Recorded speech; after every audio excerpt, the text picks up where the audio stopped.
Hello les amis, aujourd'hui on se retrouve encore dans une nouvelle vidéo. Oui, j'ai la même tenue que sur une autre vidéo parce que j'ai tourné ces deux vidéos le même jour, évidemment, avec la même tête, la même coiffure.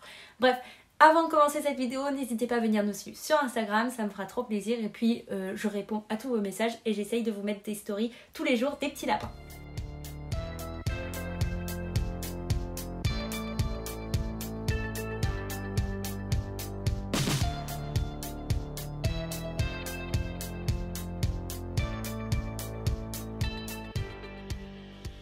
Comme vous avez pu le voir au titre de cette vidéo, nous allons parler aujourd'hui du ralentissement du transit du lapin parce que je reçois énormément de questions sur ça et c'est quelque chose qui est quand même assez fréquent chez les lapins parce que pour diverses raisons et justement c'est ce qu'on va voir aujourd'hui, comment y remédier, pourquoi, comment, on va classer cette affaire. Donc le ralentissement du transit chez le lapin, comment on s'en aperçoit? Votre lapin ne s'alimente plus ou il ne fait plus ses besoins. Ou alors des crottes toutes petites et de forme pas bien ronde. Eh bien, c'est qu'il est en train de faire un arrêt du transit, un ralentissement du transit. Et en fait, soit ça vient brutalement, soit ça vient petit à petit. Donc, je vais vous expliquer pourquoi, en général, les lapins ont des ralentissements du transit, même si ce n'est pas toujours à cause de ça. Mais les cas généraux, je parle, et comment y remédier, ou en tout cas essayer les symptômes de l'arrêt du transit ou du ralentissement du transit, c'est quoi? C'est votre lapin qui ne s'alimente plus, les crottes qui deviennent toutes petites, ou alors le bac à litière qui est vide, une position bizarre de votre lapin, par exemple, s'il relève les fesses, c'est en général pour se soulager de son ventre. Donc il faut se poser des petites questions. Et si votre lapin grince des dents alors que vous ne le caressez pas, c'est soit qu'il a un problème aux dents, mais du coup le problème aux dents en général entraîne aussi un ralentissement du transit. Qu'est-ce qui cause ce ralentissement du transit? Il y a plusieurs facteurs. Déjà, si votre lapin vit en cage, ça ne l'aide pas. Pourquoi? Parce qu'un lapin qui ne bouge pas, eh bien c'est un lapin, c'est comme nous, vous voyez, des fois on peut faire des marches digestives. Et bien le lapin c'est pareil, s'il mange beaucoup et qu'au final il bouge pas, eh bien ralentissement du transit. Donc la cage, évidemment à proscrire pour toute autre raison, tout plein d'autres raisons je veux dire, mais ça en fait partie. Si votre lapin vit à l'intérieur et que c'est un petit grignoteur, eh bien l'ingestion,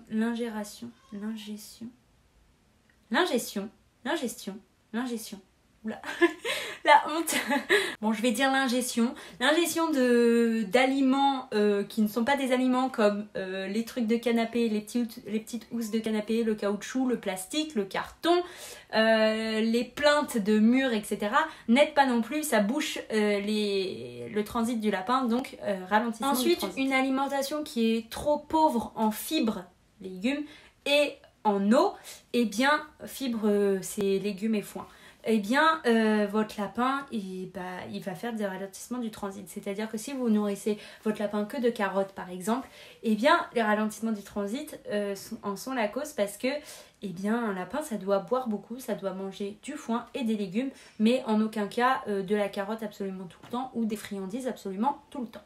Je ne parlerai pas de ça en détail dans cette vidéo, mais bien évidemment un problème urinaire, un problème dentaire peut entraîner aussi un ralentissement du transit puisque votre lapin ne se sent pas bien et donc ne mange pas beaucoup. Si en plus c'est un problème dentaire, eh bien il n'arrive pas forcément à se nourrir, donc ralentissement du transit parce que je vous rappelle que le lapin doit manger absolument en continu. Un lapin, ça doit jamais ne s'arrêter de manger en fait. Un autre très gros facteur du ralentissement du transit et que aucun propriétaire de lapin ne peut éviter, c'est l'ingestion de poils lors des mues. Quand votre lapin il mue, c'est-à-dire quand il perd beaucoup ses poils, il va faire sa toilette et en fait il va avaler ses poils. Sauf que comme vous le savez, je sais pas si vous le savez en fait, mais les lapins ne peuvent pas vomir. C'est pas comme les chats qui recrachent des fois des boules de poils, les lapins pas du tout. Eux, les poils passent directement dans leur estomac et ressortent avec leurs excréments. Et en fait, eh bien quand ils en ingèrent trop, ça forme une boule, ce qui fait blocage et du coup ils n'arrivent plus à s'alimenter parce que déjà ils ont un trop plein dans l'estomac. Et en plus de ça, ils n'arrivent pas à l'évacuer et du coup ça fait un ralentissement du transit. Et je tiens à dire, je me rappelle plus si je l'ai dit en début de vidéo, mais le ralentissement du transit chez le lapin peut être totalement fatal. C'est-à-dire qu'il ne faut surtout pas prendre ça à la légère. Je vous mets juste ici à côté de moi la photo de crotte en chapelet, ça s'appelle. Là, c'est un cas d'un lapin par exemple qui a ingéré beaucoup trop de poils et qui a eu du mal à évacuer tous ses poils. Et donc ça, c'est signe de ralentissement du transit dans le sens où ça veut dire qu'il va falloir faire quelque chose parce que si les crottes elles continuent comme ça va finir par boucher son transit. Comment remédier à cet arrêt du transit ou ce ralentissement du transit, parce qu'en général quand il y a arrêt du transit normalement c'est presque trop tard. Eh bien commencez par appeler son vétérinaire, essayez de prendre rendez-vous, on l'annulera plus tard si jamais tout rentre absolument dans l'ordre, mais commencez par prendre rendez-vous le plus rapidement possible. Et en attendant, plusieurs astuces, je vais vous les donner juste après. La première astuce, c'est le jus d'ananas. Alors que ce soit l'ananas en lui-même, c'est encore mieux. Il faut toujours avoir de l'ananas chez soi, que ce soit sous forme de jus bio bien évidemment, parce qu'on ne donne aucun jus autre que en supermarché, c'est vraiment la roue de secours le jus. Mais sinon on essaye plutôt de prendre un ananas et d'en extraire soit le jus, soit de directement donner un bout d'ananas. Pourquoi? Parce que l'ananas c'est très acide comme vous le savez, ça peut être en tout cas très acide et déjà c'est fortement aimé des lapins parce que c'est sucré et ça va en fait détruire les poils, ça va faire une sorte de réaction chimique et ça va détruire les poils dans l'intestin de votre lapin et donc ça peut absolument déboucher tout ça. C'est comme un peu nous pour le coca, vous voyez le coca ça débouche les éviers, ça nous débouche nous etc. tellement c'est un peu chimique. Et bien c'est un peu le coca des lapins quoi, évidemment on donne pas de coca à son lapin hein. La première chose à faire bien évidemment c'est d'enlever les granulés. Il faut passer son lapin au foin et à l'eau. Point barre. On lui laisse que le foin et l'eau et on essaye de l'inciter à boire. Soit en mettant du jus d'un fruit, je sais pas, imaginons que vous prenez une pomme et vous l'essorez, enfin vous avez compris. Vous mettez le jus dans l'eau pour l'inciter à boire, pour que l'eau soit sucrée.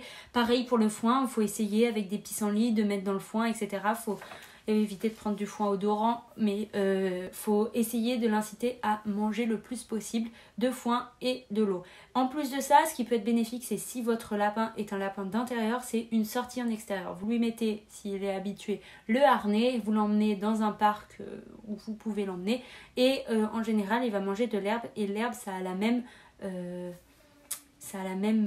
fonctionnalité que le foin. Si vous voyez que votre lapin ne veut absolument pas manger, pas boire, eh bien il va falloir le forcer un petit peu. Pour le bien de votre lapin, vous prenez une seringue, sans aiguille, je le précise juste au cas où, mais vous prenez une seringue, une toute petite seringue, et vous essayez de vous le coincer entre vos jambes, et vous lui mettez là sur le côté, ici il n'a pas de dents. C'est comme les chevaux en fait, ils ont les deux dents devant, et puis là il n'y a plus de dents, puis après il y a les incisives, etc. Il y a les autres dents, je vais pas commencer à faire un cours de dents, je m'en mêle là, je suis fatiguée. Mais vous pouvez du coup lui donner de l'eau à l'aide d'une seringue. Quelque chose d'autre qui fonctionne bien, c'est le massage. C'est-à-dire que votre lapin vous voyez votre lapin il est sur ses 4 pattes. Imaginons que ça ce soit ses 2 pattes avant et ça ses 2 pattes arrière. Eh bien vous le prenez comme ça et vous lui massez le ventre un petit peu en dessous. Ça c'est les mains qui sont au-dessus sur son dos, vous voyez. Eh bien vous le prenez comme ça et vous le massez, vous lui massez le ventre en fait. Il faut lui masser le ventre. Et il faut aussi, c'est beaucoup le brosser. C'est pour ça qu'en période de mue, j'insiste encore plus dessus. Donc là en ce moment on est en pleine période de mue. Eh bien c'est au minimum brosser 10 à 15 minutes par jour son lapin. Après, quand on n'est plus en période de mue, on peut se restreindre à tous les 2-3 jours. Mais sinon, il faut brosser son lapin quotidiennement. Encore plus si votre lapin a des poils, style lapin angora, les lapins qui ont des poils très épais, etc. Donc, il faut brosser son lapin. Voilà les amis, donc cette vidéo aura été courte, mais je l'espère très importante pour vous. Et donc, si vous avez un problème de ralentissement du transit ou d'occlusion intestinale, c'est comme ça qu'on appelle le fait que les intestins soient bouchés par les poils par exemple, eh bien déjà la première chose à faire c'est de prendre rendez-vous avec son vétérinaire que vous annulerez plus tard si jamais ça va, mais si ça va pas mieux je vous conseille quand même d'y aller parce que je sais que s'il y a des gens qui ne peuvent pas aller, il y a des étudiants etc qui font tout, qui sont prêts à tout faire pour leur lapin, qui dépensent des 1000 et des 100, mais quand il n'y a plus, il n'y a plus. Donc voilà, après essayez d'appliquer toutes les astuces, moi je vous jure que ça a fonctionné pour moi, c'était quand j'ai eu Vanille l'année dernière. au mois de mai, fin mai, il m'a fait un petit ralentissement du transit et j'étais novice, enfin j'étais pas vraiment novice mais je débutais tout juste, c'était mon premier lapin et du coup j'ai appliqué ses conseils. Je lui ai donné du jus d'ananas, je l'ai brossé, qu'est-ce que j'ai fait? Je l'ai poussé aux fesses aussi pour qu'il marche un petit peu parce qu'il était affalé et il bougeait pas de la journée.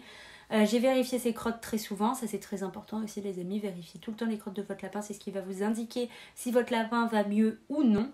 Et aussi, qu'est-ce que j'ai fait d'autre? Je lui ai massé le ventre, je m'en rappelle, ouais, je lui ai massé le ventre. Et en plus les lapins ils aiment bien normalement. Donc voilà, je vous fais des gros bisous, je vous dis à la semaine prochaine, j'espère que ça vous aura plu. N'hésitez pas à venir me suivre sur Instagram, si vous avez des questions, eh bien n'hésitez pas non plus. Bref, n'hésitez pour rien, je vous laisse mettre un petit pouce bleu parce que ça fait toujours plaisir. Vous abonner si vous avez envie. Et voilà, je vous fais plein de gros bisous. Salut, à la semaine prochaine.